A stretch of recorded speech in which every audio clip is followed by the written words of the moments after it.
Hello everyone, video start करने से पहले छोटा सा इंस्ट्रक्शन।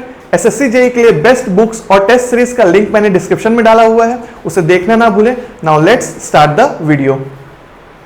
हमने बेसिक कॉन्सेप्ट ऑफ वोल्टेज देख लिया है। अब हम दो न्यूमेरिकल करेंगे उस कॉन्सेप्ट के बेस पे, ठीक है। तो पहला numerical, an energy source forces a constant current of 1 ampere for 10 seconds.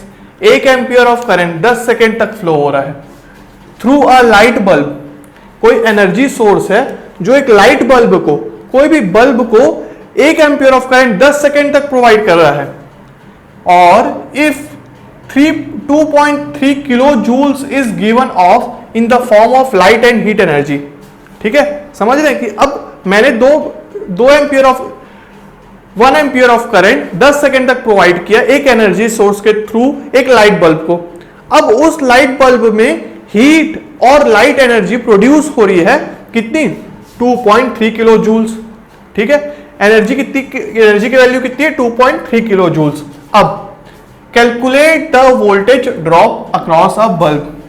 यहां पे पूछ रहा है कि जब वो 2.3 kilo joules of energy produce कर रहा है in the form of light and heat, कोई लाइट बल्ब अगर इतना एनर्जी प्रोड्यूस कर रहा है और उसको मैं प्रोवाइड कर रहा हूं 1 ampere for 10 seconds through a energy source, तो वो कितना वोल्टेज ड्रॉप होगा उसके अक्रॉस। ठीक है, तो लाइन से देखते आते हैं। करंट कितना दिया हुआ है?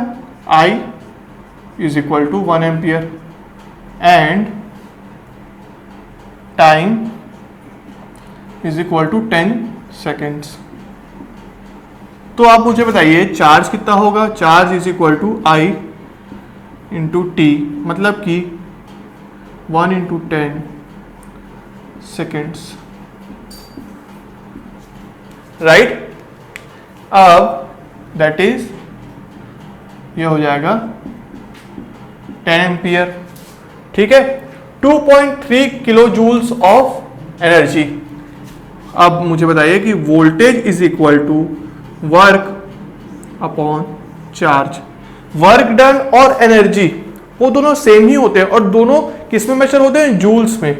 ठीक है, 2.3 किलो जूल्स मतलब कि 2.3 into 10 to the power 3 joules.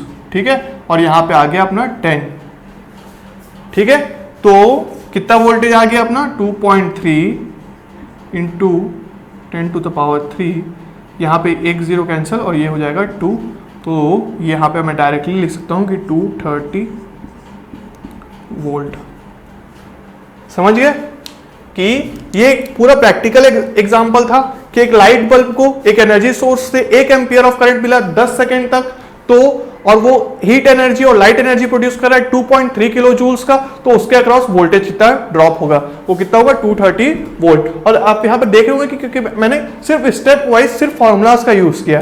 ठीक है, नेक्स्ट यहां पे एक सर्किट बनाया है मैंने, PQRS। ये सब इस पॉइंट्स के नाम है। ओके, ये सब इस पॉइंट्स के नाम है। अब यहां पे मैंने वोल्टेजेस भी मार्क किए हैं कुछ कुछ पॉइंट के। क्वेश्चन में बोल रहे हैं कि VPQ 8 वोल्ट दिया हुआ है। VPQ 8 volt. लास्ट क्लास में मैंने बताया था VPQ मतलब कितना? VPQ मतलब VP माइनस VQ, मतलब potential at point P minus potential at point Q। कितना दिया हुआ है? 8 वोल्ट। क्वेश्चन में ही हमसे पूछ रहा है क्या कि V1 क्या है? ये VQR कितना? ये, और VRS कितना वैल्यू होगा? आप मुझे ये बताइए कि V1 क्या है? V1 अगर मैं मल्टीमीटर यूज करूं, आप हमेशा इमेजिन कीजिएगा प्रैक्टिकल सिनेरियो से, राइट, कि पॉजिटिव पोटेंशियल नेगेटिव पोटेंशियल उसका वैल्यू आया 8 वोल्ट, पर V1 जो क्या है वो Q को पॉजिटिव मान रहा है। V1 किसके इक्वल हो रहा है हमारा? देखने से ही कि वो Q को पॉजिटिव मान रहा है, that is VQ minus VP। वो पूछ रहा है हमसे वो VQ माइनस VP। और लास्ट क्लास ही मैंने रेफरेंस वोल्टेज में एग्जांपल बताया था आपको कि हमारा VPQ is equal to minus V Q P. तो उससे हमको डायरेक्टली पता चल गया कि ये हो गया -8 वोल्ट, राइट। ये जो V1 की वैल्यू आ गई वो हमारी हो गई 8 वोल्ट। VQR वो तो भाई क्लियरली दिख रहा है कि जो हम लोग का VQR था वो तो पॉजिटिव पोटेंशियल में ही था, VQ था हमारा पॉजिटिव पोटेंशियल में ही था, ये देखो पॉजिटिव पोटेंशियल, और ये नेगेटिव पोटेंशियल में ही है, तो ये हो गया हमारा कितना 6 वोल्ट, क्लियरली गिवन है क्वेश्चन में। और यहाँ पे देखिए, यहाँ पे इस क्वेश्चन में क्या हुआ था कि यहाँ पे ये था एक्चुअल में पहले जब हम VPQ लिए थे ना तो वो उस टाइम ऐसे मेजर किए थे मल्टीमीटर से, तब आके वो 8 वोल्ट दिखा रहा था। हमसे पूछा है कि अब कितना वोल्टेज होगा जब मैं वायर्स को इंटरचेंज कर दूं, तो तब वो पूछ रहा था, जो कि V1 की वैल्यू थी, तब वो -8 वोल्ट आया। नेक्स्ट VRS, देखिए ये क्वेश्चन यहाँ पे VSR मतलब कि मल्टीमीटर में अगर मैं इस पॉइंट को पॉजिटिव मानूं और इस पॉइंट को नेगेटिव मानूं मल्टीमीटर के थ्रू, ठीक है, ऐसे वायर चेक किया तो मेरा वोल्टेज कितना आ रहा है -4 वोल्ट, मतलब कि VSR is equal to VS minus VR is equal to -4 volt. ये मेरा -4 वोल्ट आ रहा है और मेरे से क्वेश्चन में पूछ के आ रहा है VRS, तो मतलब कि क्लियरली वो कितना हो जाएगा, S is equal to 4 volt, minus of -4 volt is equal to 4 volt. तो यहां पर हमने सारे पोलैरिटीज वाला कॉन्सेप्ट को इसी क्वेश्चन के थ्रू डिस्कस कर लिया। इस क्वेश्चन के थ्रू हमने सारा फॉर्मूला डिस्कस कर लिया।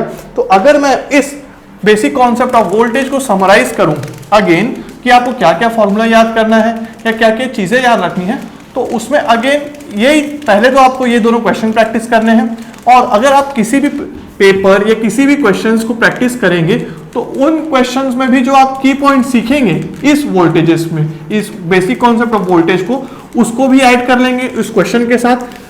और ध्यान रखने वाली बात है कि यहाँ पे मैं KCL और KVL नहीं बता रहा हूं, क्योंकि मुझे सिर्फ बेसिक कॉन्सेप्ट ऑफ करंट और वोल्टेज से डील करना है। पहले मैं आपका कॉन्सेप्ट डेवलप कर रहा हूं कि करंट वोल्टेजेस होते क्या है, और उसको बहुत ही डिटेल और बहुत ही जनरलाइज्ड मैनर में कर रहा हूं कि आप धीरे धीरे सारे चीजों को कैच करते जाए, ताकि आप जब बेसिक स्ट्रांग हो जाएगा ना, तब आपको फिर आगे की जितने भी जर्नी होगी हमारे, उसमें कोई भी कॉन्सेप्ट में डाउट नहीं होगा। तो अगर मैं समराइज करूं,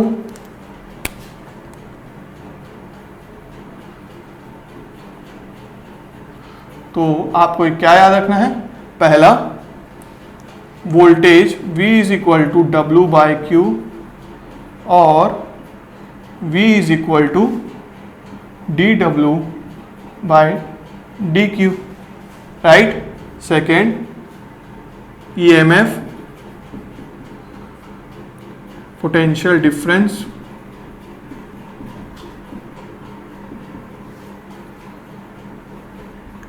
एंड पोटेंशियल की SI unit is volt, right. ये दोनों चीजें हमें याद रखनी है। और दूसरा आपको केयरफुल रहना है रेफरेंस पोलैरिटीज का, दैट इज अगर आप ले reference polarities in potential difference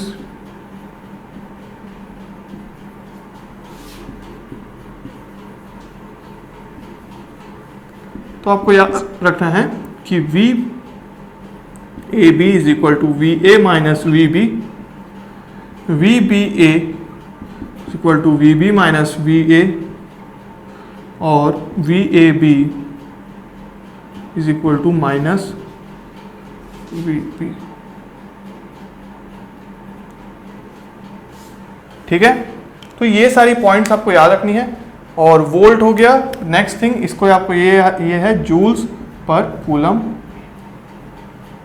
और न्यूटन मीटर पर कूलम, राइट। तो यहाँ पे हमारा basic concept of voltage complete होता है। आई होप कि आपको अभी तक जो मैंने बेसिक कॉन्सेप्ट डील किए हैं एटॉमिक थ्योरी के, बेसिक कॉन्सेप्ट ऑफ करंट के और बेसिक कॉन्सेप्ट ऑफ वोल्टेज के, वो काफ़ी अच्छा ग्रास्प हुआ होगा और काफ़ी अच्छे से आपको यूनिट्स खास करके यूनिट्स आपको याद रखनी है, उसके बेसिक फॉर्मूलाज याद करने के, उस क्वेश्चंस में ही आपको घुमा सकता है। जैसे मैंने इलेक्ट्रॉन वाला क्वेश्चन लिया था, अभी ये बल्ब वाला क्वेश्चन लिया था, तो ये सारे क्वेश्चंस आपको बाद में जब आगे के चैप्टर्स आप पहुंचेंगे तब ये जो फॉर्मूला जब थोड़े से ब्लर होते जाएंगे तो यहाँ पे ये आप पुट करने में थोड़ी सी डिफिकल्टी हो सकती है। तो इसलिए अभी वाले क्वेश्चंस को अच्छे से याद रखें, और ये समरी भी मैं इसलिए लिखवा रहा हूं ताकि आप तुरंत इस चैप्टर को जल्दी से समराइज करके कभी भी रिवाइज कर सकें। Thank you everyone for watching this video till the end. Please like this video and share it with your friends. And if you are new to this channel, subscribe to our YouTube channel and don't forget to hit the bell icon to get the latest updates. SSC JEE के लिए best books और test series का link मैंने description में दे दिया है, और अगर आप हमारा टेलीग्राम चैनल ज्वाइन करना चाहते हैं तो उसका लिंक भी मैंने डिस्क्रिप्शन में और फर्स्ट कमेंट में दे दिया है। तो मिलते हैं नेक्स्ट वीडियो में, तब तक के लिए हैव अ गुड डे, सी या।